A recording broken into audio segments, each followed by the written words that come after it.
Assalamualaikum dan salam keluarga Malaysia, bersama saya Muhammad Dehia Sahlan dalam Berita Pagi Sabah edisi Rabu 17 Ogos 2022. Rakyat disaran menyemarakan Bulan Kebangsaan dengan mengibarkan jalur gemilang di tempat kediaman, premis perniagaan dan kenderaan masing-masing. Usaha itu sekaligus meningkatkan lagi semangat patriotisme selain menghargai pengorbanan perwira tanah air yang membawa kemerdekaan negara. Pembantu Menteri Pembangunan Luar Bandar Samad Jamri berkata jalur gemilang yang lusuh dan koyak perlu diganti dengan yang baharu sebagai tanda penghormatan terhadap panji kebesaran negara. Kita sama-sama harus peka kepada persekitaran bahawa walaupun bukan saja dalam bulan kemerdekaan, namun demikian sekiranya ada kita dapati bendera jalur gemilang ataupun bendera Sabah sudah berkeadaan yang tidak baik, inilah usaha kita yang harus kita semai setiap masa.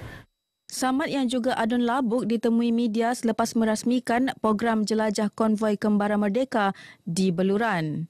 Sementara itu, di Ranau, Pembantu Menteri kepada Ketua Menteri Dato' Abidin Madingkir berkata penganjuran program Kembara Merdeka Keluarga Malaysia 2022 KMKM 2022 penting dalam menyemarakkan sambutan Hari Kebangsaan dan meningkatkan lagi semangat patriotik dalam kalangan rakyat. Ia sekaligus mengingatkan rakyat untuk terus mengenang pengorbanan pemimpin terdahulu yang berjaya menuntut kemerdekaan negara. Bermanfaat terutama sekali kepada kita sebagai rakyat Malaysia. Sempena dengan Bulan Kebangsaan dan juga kempen mengibarkan jalur gemilang, ianya memperingatikan kita mengenai dengan pejuang-pejuang kita yang terdahulu. Dato' Abidin yang juga adun pengingatan ditemui media selepas menyempurnakan pelepasan konvoi KMKM 2022 di perkarangan pejabat daerah Ranau. Selepas Ranau, KMKM 2022 meneruskan perjalanan ke Pitas sebelum tiba di Kudat hari ini. Pelaksanaan program Jalinan Integrasi Mahasiswa Anjuran Jabatan Perpaduan Negara dan Integrasi Nasional JPNIN perlu diteruskan. Menteri Pembangunan Masyarakat dan Kesejahteraan Rakyat Datuk Syahalmi Yahya ketika mencadangkan perkara itu berkata ia penting sebagai inisiatif memperkasa agenda perpaduan negara. Kita berharap dengan adanya program seperti ini maka mahasiswa akan dapat memahami budaya masyarakat yang begitu pelbagai di negeri Sabah dan seterusnya timbul rasa hormat menghormati dan ianya akan memupuk kepada agenda perpaduan negara.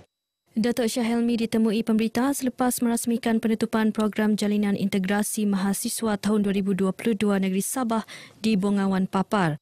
Menerusi program ini, mahasiswa diberi pendedahan mengenai adat dan budaya masyarakat pelbagai kaum. Program disertai 80 mahasiswa dari Semenanjung, Sarawak dan wilayah Persekutuan Labuan yang menjadi anak angkat kepada 27 keluarga. Saya dapat banyaklah benda-benda yang baru seperti adat-adat di negeri Sabah, makan ambuyat, cara membuat ambuyat itu sendiri. Dari segi kebudayaan, tariannya. Selepas program ini saya harap semua peserta dapat menjalinkan hubungan lagi. Di Sabah ni dia terkenal dengan pelbagai etnik, jadi masing-masing punya etnik itu dia ada budaya dia sendirilah, yang mana contohnya macam semalam kami ada belajar beberapa bahasa, jadi melalui situ kami dapat macam-macam pengalaman. Isu bekalan air bersih di kawasan daerah Tamparuli khususnya di Kampung Kapar hingga Pekan Nabalu akan diselesaikan dengan segera. Ketika ini lebih 20 kampung dikenal pasti berdepan masalah bekalan air bersih. Menteri Pembangunan Luar Bandar Sabah Datuk Jahid Jahim memberitahu kementerian telah pun mengenal pasti laluan paip bersesuaian dan kini hanya menunggu keputusan KPLB Persekutuan bagi mempercepat projek tersebut. Saya telah dimaklumkan peruntukan tersedia survey kawasan-kawasan laluan paip sudah dibuat, tinggal saja lagi pelaksanaan.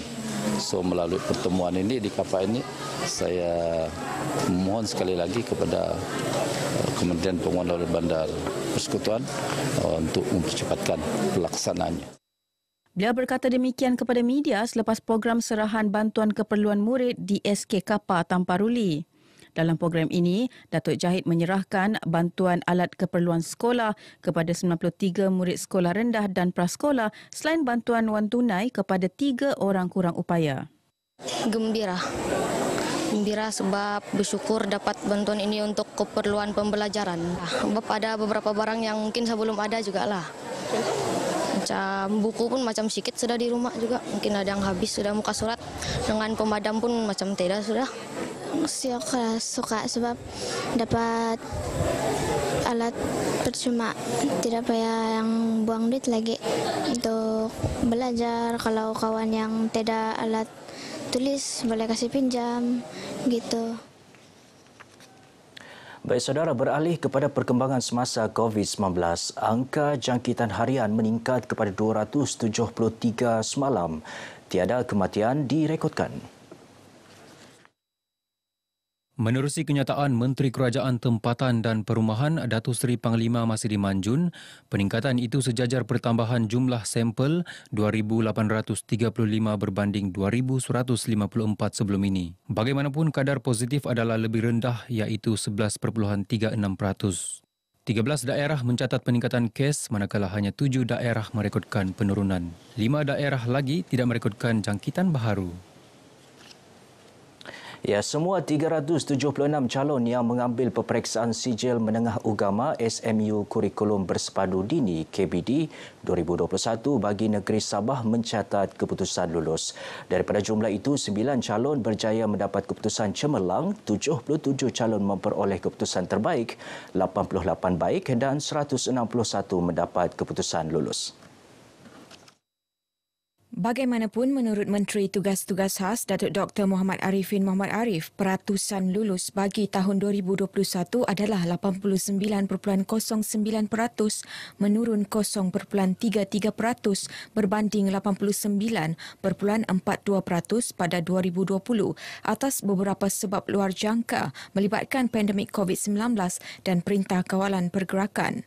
Antaranya pasal pandemik dan kita akan lihat yang lain lagi, kita akan tingkatkan. Mudah-mudahan dengan adanya penambahan guru, peningkatan ilauan guru, maka kita dapat memberikan sumbangan dalam pencapaian prestasi untuk anak-anak kita pada masa hadapan. Beliau ditemui media selepas mengumumkan keputusan peperiksaan berkenaan di Kota Kinabalu. Kejayaan saya ini tidak akan diperoleh tanpa usaha saya yang sangat keras, doa guru-guru dan ibu bapa, juga ajaran daripada ustaz-ustazah di Sekolah Islamiyah Tawau. Alhamdulillah, saya terima kasih kepada para guru saya, ibu ayah dan rakan-rakan yang sentiasa mendoakan dan memberi dorongan kepada saya mempunyai cabaran untuk belajar semasa online. Cara saya mengatasi ialah tetap pendirian untuk terus menuntut ilmu. Setelah sekian lama ada SMU, saya bersungguh-sungguh belajar dan menghafal semua. Walaupun terdapat pelbagai dugaan seperti PKP dan untuk duduk di rumah, tapi alhamdulillah saya dapat juga menumpukan dengan penuh untuk belajar dengan bersungguh-sungguh.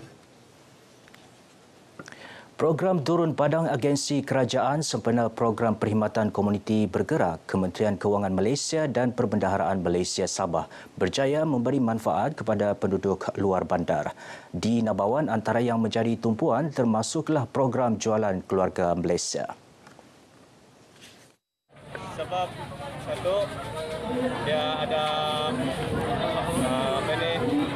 banyak jualan-jualan yang di harga dia tinggi, tapi direndahkan. Kira macam dia kasih ada diskon lah begitu kan. Saya rasa amat bergembira lah sebab dapat membeli harga minyak yang rendah berbanding kepada yang asal lah. Di mana ada orang yang kurang berpendapatan boleh dapat berbelanja. Jadi kalau boleh saya suruh kerajaan-kerajaan mana-mana supaya teruskan program-program seperti ini di Nabawan khasnya. Sempena program kali ini turut diadakan penyampaian bantuan keluarga Malaysia BKM 2022 kepada penerima yang tidak mempunyai buku akaun. Penyampaian bantuan disempurnakan Ahli Parlimen Pensiangan Datuk Atta Kurup. Terima kasih kerana bantuan kasih pura suruh nakam dari jadi kakak suka kira kira nggak tahu ya. Terima kasih orang yo anak kamu dari suruh. Sia akai anerima papuano angurus ulunu di kampung Pegalungan tu. Akai berterima kasih akai Riato. Untuk itu pun kita tahu perjalanan melat. Sungai akapat ko sungai mayam kono pior si kono kono sangkul nanam kono permasam kono persi kono ina ke terima kasih ra kono datuk tu kasih kuramo onsoi. Kompleks Sukan Keningau perlu dinaik taraf bagi menampung kapasiti penonton yang hadir. Ketika ini, kapasiti sedia ada tidak mampu menampung kehadiran penonton setiap kali penganjuran kejohanan sukan diadakan. Adun Bingkor Datuk Robert Tawik menyatakan naik taraf kompleks sukan ini juga perlu memandangkan Keningau merupakan pusat sukan bagi kawasan pedalaman atas dan sering menjadi venue kejohanan berskala besar mahupun sederhana. Beliau berkata demikian selepas menyampaikan hadiah kepada pemenang dalam kejohanan Keningau Premier League 2022 Piala Yang Berhormat Datuk Robert Tawik di Kompleks Sukan Keningau. Pasukan MDKFC muncul juara dalam kejohanan ini sekaligus membawa pulang hadiah wang tunai RM10,000, trofi dan medal. Manakala tempat kedua dan ketiga dimenangi pasukan Sundamai FC dan Aprisma FC yang masing-masing menerima hadiah wang tunai RM5,000 dan RM3,000 beserta trofi dan medal. Baik saudara, perkembangan berita pagi Sabah berakhir di sini. Terus semarakan sambutan Bulan Kebangsaan dengan kibarkan jalur kebilang. Saya Muhammad Dihya Sahlan.